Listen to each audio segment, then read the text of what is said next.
Hey everybody, welcome back to the 80s Slashers YouTube channel.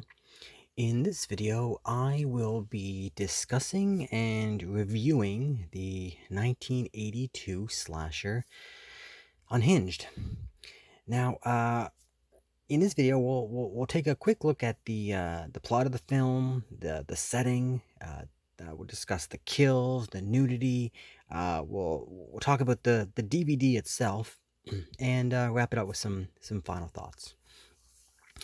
So, Unhinged is a film that I've been wanting to see for a really long time now, and I've considered this perhaps at the top of my list for kind of like my list of shame of films that I should have seen by now, but I haven't for whatever reason.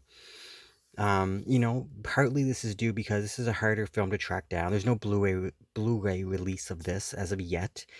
And it's just one of those ones that just kind of I've just never gotten around to seeing. Now, due to online reviews and a few people comments on this channel, I had really high hopes and expectations for this film. Some people have left comments for this film on this channel that go as far as considering this one of their top 10 or even top 5 80s slashers of all time. So due to that, like, I went into this film expecting to be kind of blown away and to be, watching one of the great unheralded gems from within the genre. Unfortunately, these expectations were not met at all for me. And we will talk about that and exactly why. But before we do, let's just go right ahead and take a quick look at the plot.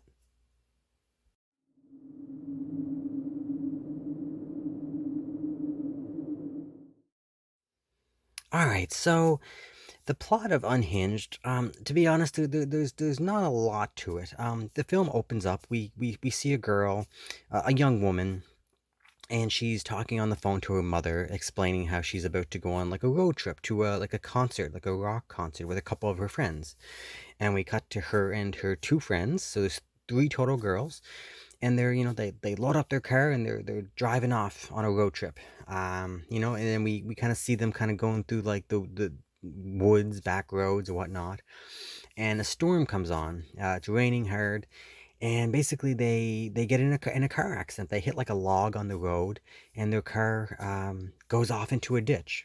You know, screen goes black, and the next thing we know, the lead actress wakes up, and she's in a home. People have rescued her from her car accident, her and her two friends, and they've taken her to this old mansion of a house that has a few people living in the house. And then we go from there. We basically find out that she's trying to piece together what happened, how are her friends, and who are these people. So we get some dialogue explaining, who these people are that have rescued them, what they're doing at the house. They want to get in contact with their parents to let them know what's going on, but unfortunately they don't have a phone, and the nearest phone is not in the into is the nearest phone is basically in the neighboring village, which they can't get to because the road has been washed out through the storm. Their car is damaged in the ditch still, and the only way is to hike through the woods. So they're kind of stuck here until the weather clears up. That's basically what's going on with this film. So then, as the primary girl and her friend start exploring the house and having more conversations with the occupants who live there. A mystery or a backstory kind of slowly starts to unfold until at the end of the film, it kind of comes to a head, and they find out exactly what's going on and what's with these people who occupy the house, and the climax of the film. That's pretty much it. It's not too elaborate. Road trip, accident, wake up in a house, figure out what the occupants of the house are doing, people start getting killed. Pretty simple, not nothing too elaborate. All right, so I will say I'll say right off the bat that I didn't really like this film. I didn't hate it, as there are some really good things that it does, and we will talk about it. But for the most part, I was pretty disappointed. And like I said earlier, I did have really high expectations for this film, so that may have played into it. But yeah, this film had a lot of issues for me. So what I'm gonna do, I'm just gonna cut to the chase. I'm gonna talk about the problems I had with this before I talk about some of the good. First off, if you go online, almost every review on like IMDb that talk about this film, the first criticism that they mention is the acting. Um, the acting in this film is terrible. Now, I am someone I like bad acting usually. You know, in films like Splatter University, Don't Go in the Woods Alone. They're not actors. They're just having a good time. It's part of the charm. This film feels different because it feels like they're trying to be good, like they're taking it seriously. They feel like the script is solid. They feel like everything is good, and they're really trying to act well. And some of the actors aren't too bad. Some of the older actors in the film, but the three young girls, absolutely terrible. Like I said, it feels like they're trying to be good. It's just, man, it's really hard to watch at times, and it just takes you right out of it because some of the older actors are delivering lines that are pretty good, like that's fine, typical for this film. And then when they say their lines, it's like it's delayed, it's really wooden, it just comes off as they're reading from a cue card almost. It's really bad. It's some of the worst line deliveries I've ever seen, and it just has an odd feel to it. So that's too bad. And what makes it even worse is the actual dialogue that some of these lines are. It's so clunky. It's written very poorly. And it's really a lot of the dialogue, and there's a lot of dialogue in this film. It's really dry and boring. And of course, when it's delivered so poorly, it just really stands out, and it's kind of hard to watch at times. And like I said, I'm someone who has a high tolerance for bad acting, bad scripts, but there's just something about this one that just did not sit well with me. And then the next thing, of course, is the pacing of this film. This Unhinged is super slow, really dry. Nothing happens. Like I explained the plot to you, and once they get to the house, which is maybe within the first 10 minutes of the film, it's just talking, walking around. There's like a whole lot of people just walking around a house and talking.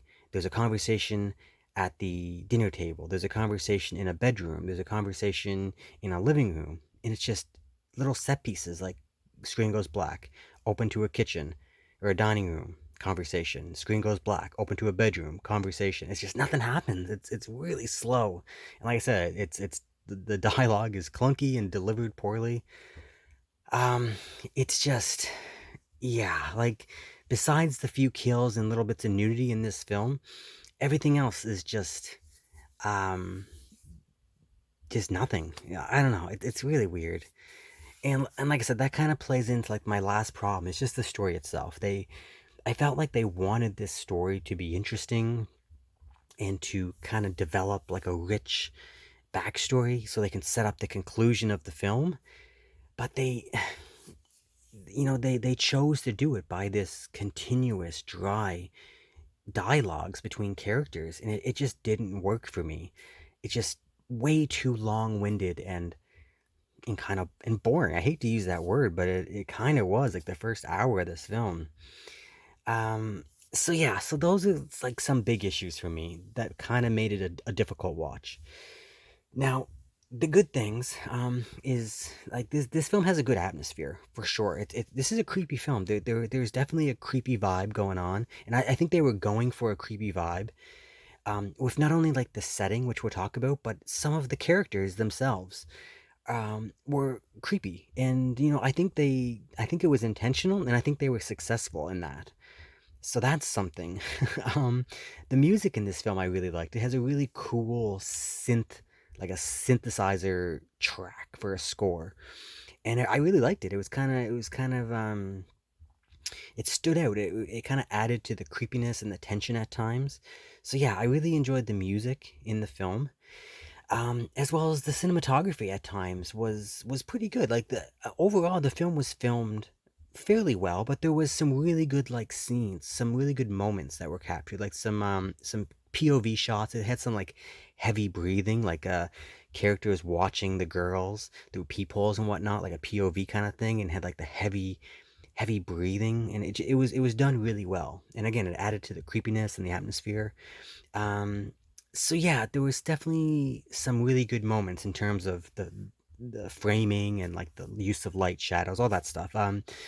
Not too bad. And the best part about this film is the climax, the ending of the film. The actual the reveal, the twist is actually really strong. A little confusing. I don't know if I understand it completely, but it didn't matter. It was strong. It was a good reveal, and it's one of the creepiest endings that I've seen. I won't spoil it, but like there's a certain plot device that they use at the ending of this film that we've seen a few times in this genre. I won't mention the films by name because you will know exactly what it is. Um, but it's they pulled it off really good in this film. I think it was definitely creepy and effective, and the ending was pretty good. It's just the rest of the film before that I kind of had an issue with. Um, so yeah, like I said, like the plot really picks up in like the last 10 minutes or so, and it definitely like sticks the landing. It's just unfortunately you have to sit through over an hour of pretty dry, boring, poorly delivered dialogue to get you to that point in the film. And I don't know, it's just in terms of the plot, it can only be described as, a disappointment for me. So it's really too bad. I wanted to like this film a lot more because of that, but it's kind of a big problem for me in this one. All right, let's move on and let's take a look at the setting.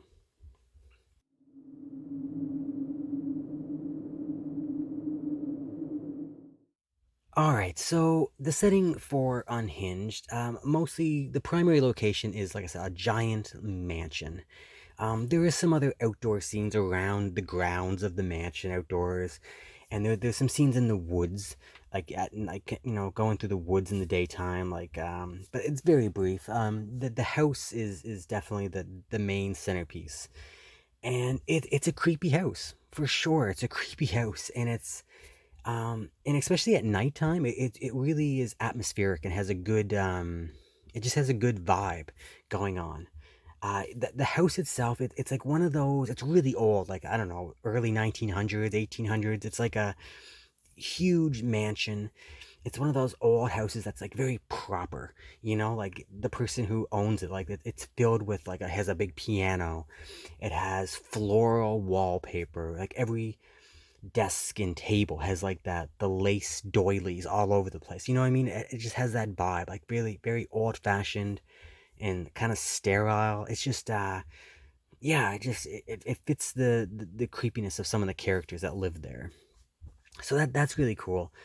And like I said, like for like the overall creepy vibe that I think they were going for in this film, I think the house that they used was perfect. It fit really good. Unfortunately, I don't think it was utilized as effectively as it should have been. There was like a really cool couple scenes in the attic, which they filmed it really good. The way the shot was framed and whatnot, it was good. But there was, like I said earlier, there was just lots of scenes of them sitting at a dinner table talking. Lots of scenes of them sitting in the living room talking while someone plays the piano. Scenes of them sitting in a bedroom talking.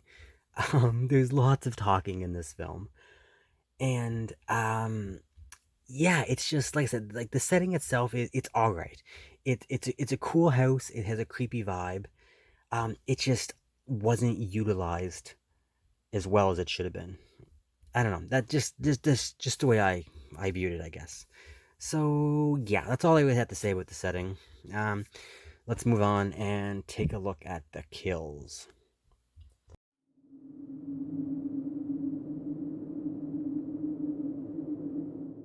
All right, so Unhinged has a total of 3 kills. That's it. 3 kills. Yeah, that's not a lot. The first kill doesn't take place until the 38-minute mark. And this film is only an hour and 18 minutes. So within about, I guess, well, half the film, like 40 minutes, you get 3 kills spread out. And, that's not great. The pacing, obviously, for kills is terrible. It's all back ended. Um, and like I said, we only get the 3 kills. So, um, yeah, the kills were another disappointment. Both in terms of obviously in quantity, but also in kind of in quality. Um, the like I said, the quality of the kills, they're not terrible. There were some really good blood effects.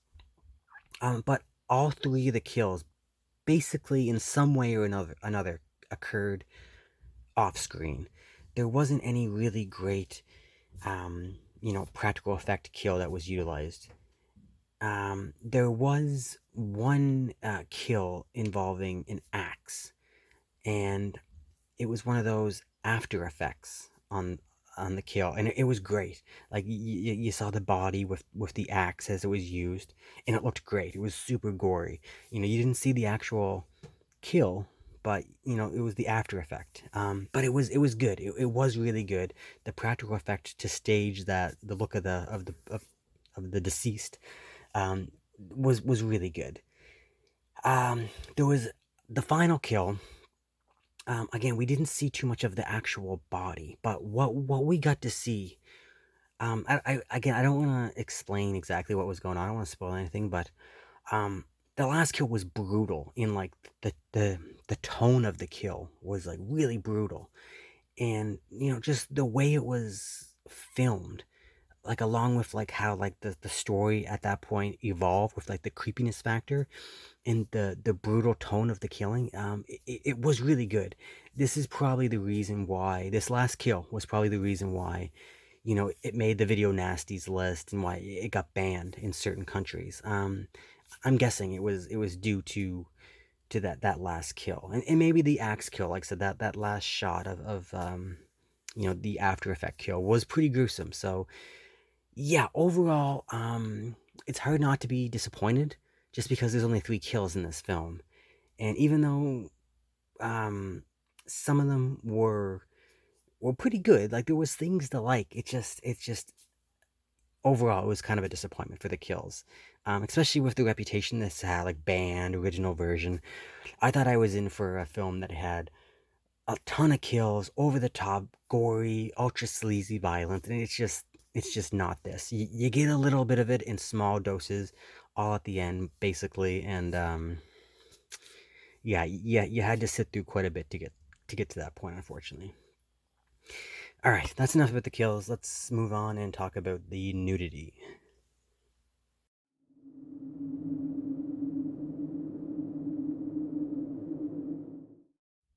Okay, so Unhinged has a total of 2 nude scenes, uh, and that I guess that's not bad for one of these films. It's a little disappointing again, just because I think my expectations. I thought this film was, for whatever reason, I had it in my head that this film was gonna be filled with ultra gore, ultra sleazy sex scenes, and it wasn't that at all. Both of the 2 nude scenes, they're pretty good. They're both shower scenes. Um, and the first one occurs about 10 seconds into the film. Like the film opens up, and within 10 seconds you see the first scene of nudity, a shower scene. I was like, okay, great, this is where we're going. And then you know the next one's not for a long time, but that's fine. So I guess in terms of pacing, it's they're spread out pretty far. um yeah, now the second shower scene actually has multiple women in it. And one of them, there is some full frontal nudity. So again, maybe another reason why it got banned or video nasties list. They're good scenes. It's just it seemed like it was pretty sparse in the nudity. So yeah, I don't really know what else to say. It's it's not a negative. We've seen films with way more nudity, kind of more sleaziness. That's what I was expecting from this. But it's just a couple of fairly brief shower scenes, which are good, which are fine. So um, it's one thing to look forward to, I guess. All right, let's move on and let's talk about this DVD.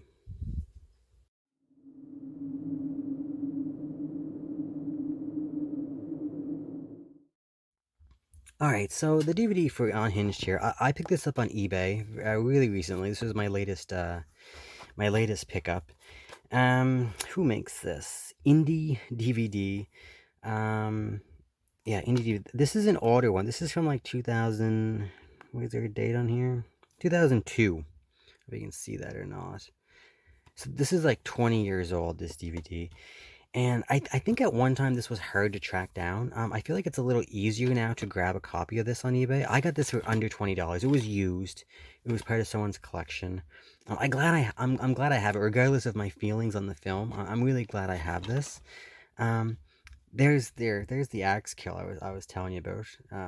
The after effect, pretty good.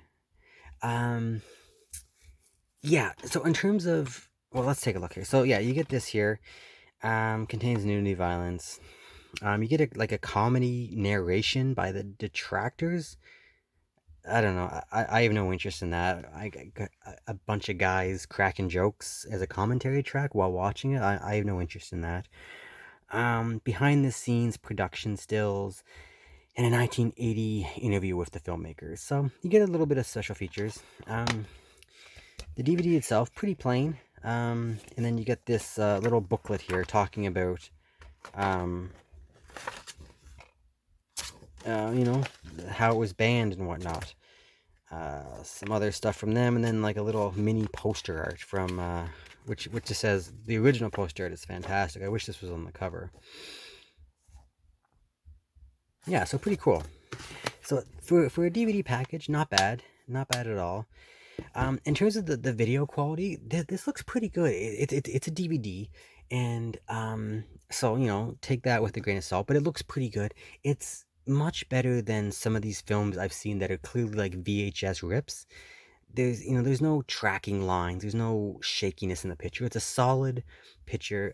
It looks pretty good for a DVD. Same with the audio. It sounds fine. The issue with this film and this one is it's a dark film. There's a lot of scenes that are really dark, and sometimes it's hard to see. It's just the quality of the print and the DVD quality. If we get a really good Blu-ray release of this and they rescan the original film negative, I think a lot of the dark would come out really well, and it would look this could really use a Blu-ray upgrade for sure. I think this would benefit greatly. But as it is with this one, it looks pretty good for a DVD. I think there's one other DVD version that you can buy. I don't know if it's even more expensive or harder to track down, but yeah, I think this is the easiest one to grab right now. So if you want to see the film, this is probably the best way to get it. And like I said, I got it on eBay for under $20, so you may be able to grab it. All right, that's enough about the DVD. Let's wrap this up with some final thoughts.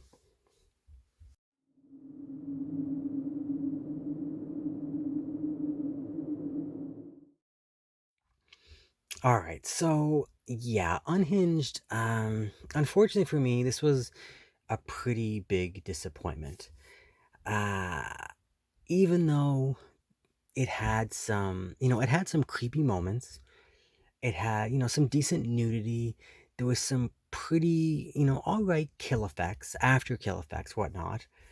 And, it actually had a really good, creepy, like conclusion with the twist reveal.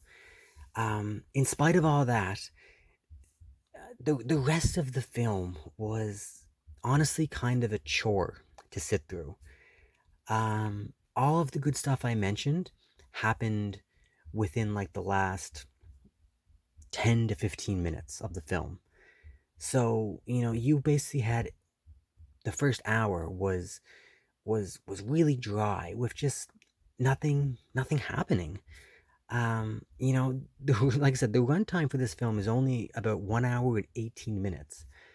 But boy, did it feel a lot longer to me. And that speaks volumes. I was checking the time, seeing how long it was.